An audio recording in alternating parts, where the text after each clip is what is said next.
Talking food now and some of the industry trends you can expect to see in 2025. Here's SUNUP's Curtis Hare with OSU food scientist Darren Scott.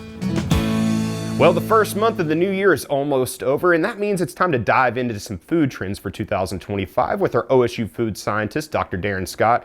So Darren, there's one food trend that's really been happening the past couple years, really post-COVID, that's really trending down, and that's alcohol consumption, right? Well, you're right. Young people, older people just seem to be drinking less alcohol right now. You've seen an increase in things like no alcohol or low alcohol beers, also an increase in things like mocktails. These different kinds of beverages that don't have alcohol in them, but have other types of fruits and things like that to help kind of make them nice and flavorful. You know, when I was younger, especially in college, the no alcohol beers or those types of drinks weren't really available in stores that much. You couldn't really find them. It was really mainly at, you know, if you're going to a bar or a restaurant. Sure. Is the availability of that, do you think that that's one of the reasons why?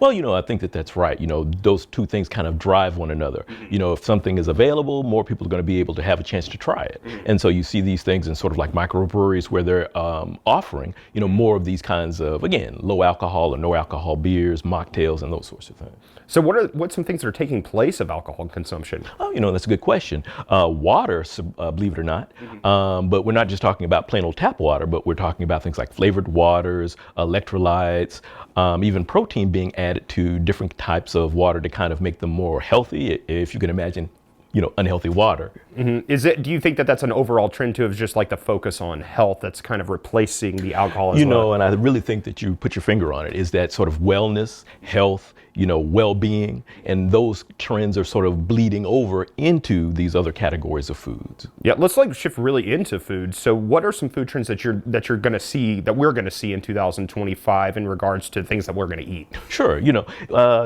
kind of on the tail end of the decreasing alcohol consumption, things like what we're seeing is an increase of beverages. So things like soft drinks, where in the past they were kind of tailing off or at least leveling off, but we're seeing that kind of increase a little bit and kind of expecting that to continue into the new year.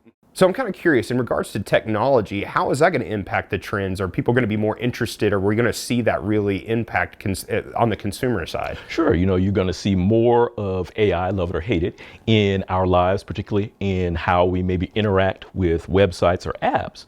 You know, the AI is kind of integrated so that in the past, I might do a search for, all right, do you have chicken breasts? Well, now, as you build up this sort of profile over time, the AI might be able to provide additional information where I say, well, rather than just looking for chicken breast, but what goes well with chicken breast?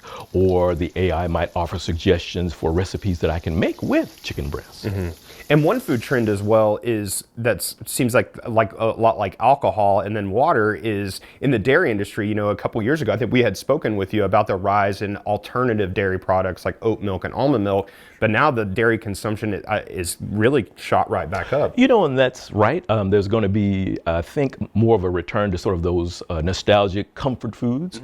And so typical dairy products, cheeses, whole milks, those sorts of things, I think that you're going to see an increase in that. And speaking of sort of nostalgic types of products, you're going to see probably an increase in things like meatloaf.